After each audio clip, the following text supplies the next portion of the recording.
नमस्कार दर्शकवृन्द, दिनभरका देश विदेशका प्रमुख खबरहरू समेटिएको नेपाल टाइम्सको टप 50 बुलेटिनमा स्वागत छ। म रश्मिता उदास। सुरु गरौं आजका टप 50 खबरहरू। नेपालमा 24 घण्टामा मात्रै 54 कोरोना संक्रमितको मृत्यु। हालसम्म ज्यान गुमाउने संक्रमितको संख्या 3529 पुग्यो। सक्रिय संक्रमित 72,000 नागे। आज एकै दिन हालसम्मकै धेरै 9070 नयाँ कोरोना संक्रमित थपिए। आज 2707 जना डिस्चार्ज, 314 जना क्वारेन्टिनमा। बाँकेमा 24 घण्टामा 3 वटा ल्याबमा 927 जनाको नमुना परीक्षण गर्दा 700 जनामा कोरोना पुष्टि। सबै अक्सिजन सिलिन्डर अस्पतालमा उपलब्ध हुने गरी फिर्ता गर्न सरकारको आग्रह। मानिसहरूले आफ्नै घरमा अक्सिजन सिलिन्डर राख्ने गरेकाले अभाव भएको अस्पतालहरूको दाबी। औद्योगिक प्रयोजनमा लगेर फिर्ता नभएको अक्सिजन सिलिन्डर उठाउन प्रहरी परिचालन। निजी उद्योगहरूसँग भएको विवरण अनुसार देशभर हाल 1,08,000 बढी अक्सिजन सिलिन्डर। देशभर झण्डै 20,000 बेड, 1700 आईसीयू र 700 भेन्टिलेटर रहेको सरकारको दाबी। 31 अस्पतालमा रहेको अक्सिजन प्लान्टबाट दैनिक 2549 सिलिन्डर भर्न क्षमता रहेको उल्लेख।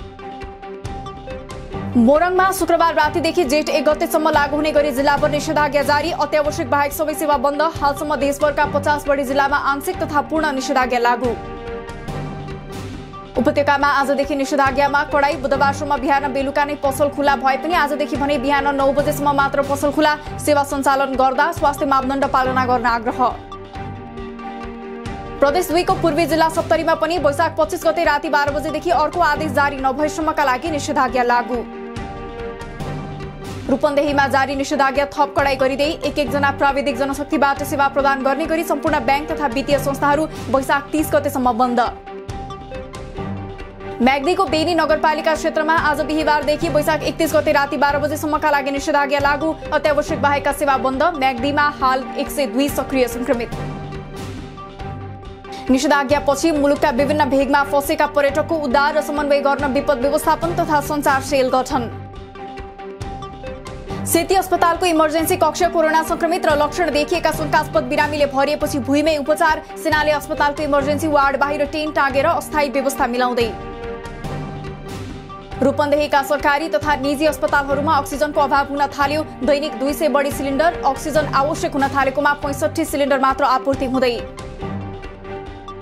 त्रिवी शिक्षण अस्पतालमा कोभिड संक्रमितहरूको चाप बढ्दै। निजी अस्पतालले चर्को शुल्क लिन थालेपछि सर्वसाधारण संक्रमितको चाप सरकारी अस्पतालमा बढ्दो। भक्तपुरको खरिपाटीमा रहेको तालिम केन्द्रमा संक्रमितहरूको उपचारका लागि आइसोलेसन सेन्टर निर्माण गर्न विद्युत प्राधिकरणको सरकार समक्ष प्रस्ताव। सुदूरपश्चिम सरकारले सुरु गर्यो विभिन्न पदका लागि 446 स्वास्थ्य कर्मी भर्ना प्रक्रिया। प्रदेश मातहतमा रहेका अस्पताललाई आवश्यक पर्ने जनशक्ति तत्काल करारमा भर्ना गर्न निर्देशन। मुलुकभरिका अदालतमा 22 न्यायाधीश र 139 कर्मचारीलाई कोरोना संक्रमण। उच्च अदालत जनकपुरको वीरगञ्ज इजलासमा सबैभन्दा बढी 4 न्यायाधीश र 15 कर्मचारी संक्रमित। धनुषामा हिरासतमा रहेका 5 जना कैदीबन्दीमा कोरोना संक्रमण पुष्टि। थुनुवा कक्षमा अहिले जम्मा 58 जना कैदीबन्दी। सिराहा कारागार प्रशासनले कैदीबन्दीसँगको भेटघाटमा लगायो रोक। प्रदेश 2 को अस्थायी राजधानी जनकपुर धाम स्थित प्रादेशिक अस्पताल कोरोना संक्रमितले भरिए। अरू बेड थप्ने र अक्सिजनको पाइपलाइन बिछ्याउने काम भइरहेको अस्पतालको भनाई।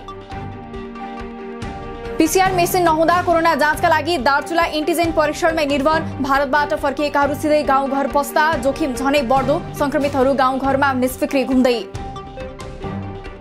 रेमडेसिभिर औषधिको कालोबजारी गरेको आरोपमा गोर्खाका रसिक मिया महाराजगञ्जबाट पक्राउ। 25,000 पर्ने रेमडेसिभिरलाई 2,20,000 बिक्री गर्दै गर्दा पक्राउ।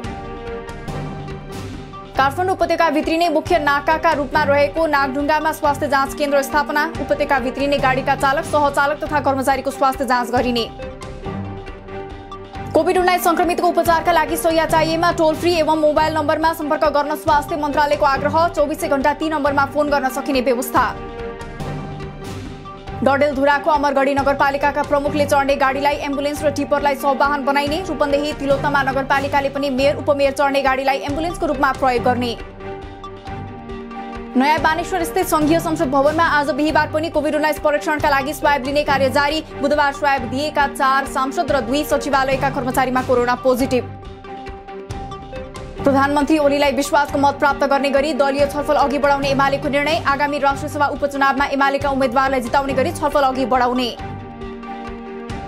प्रधानमन्त्री ओली विश्वासको मत लिने नाममा असंवैधानिक बाटोतिर जान खोजेको माओवादी केन्द्रका नेता वर्षमान पुनको दाबी, ओलीले मत नपाउने जिकिर।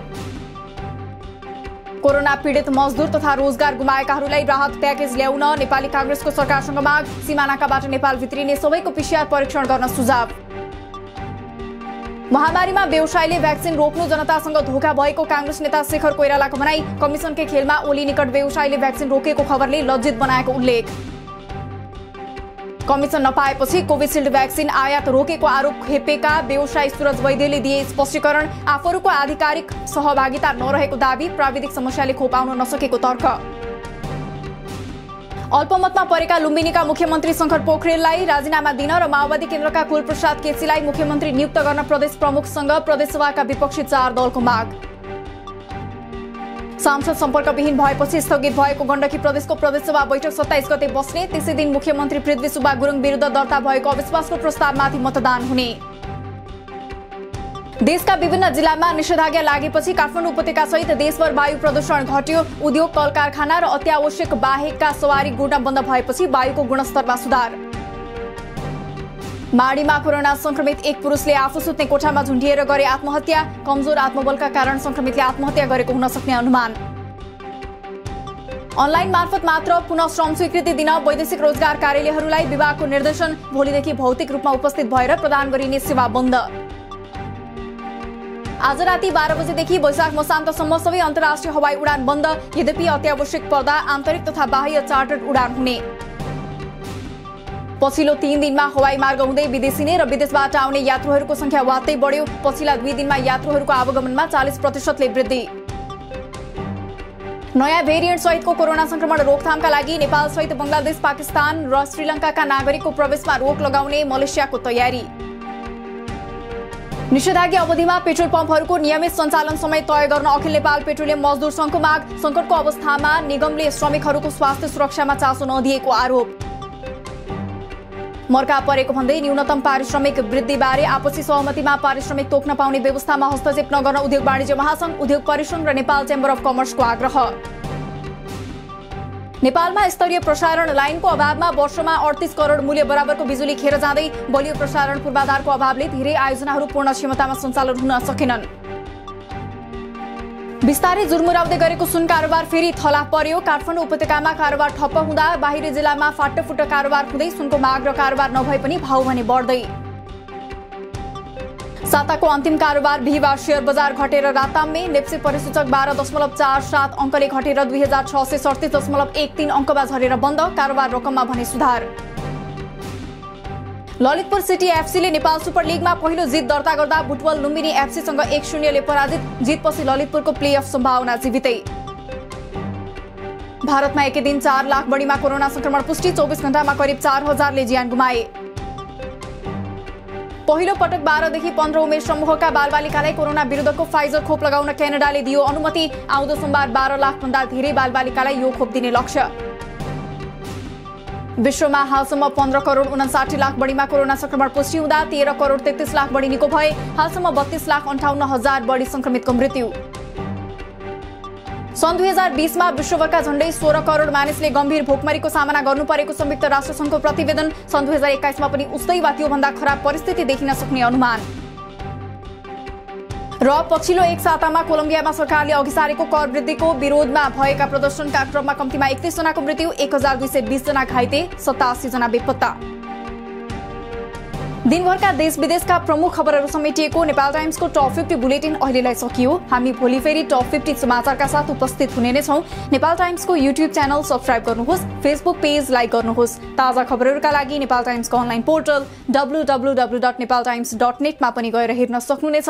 नेपाल टाइम्स हेर्दै गर्नुहोला। नमस्कार।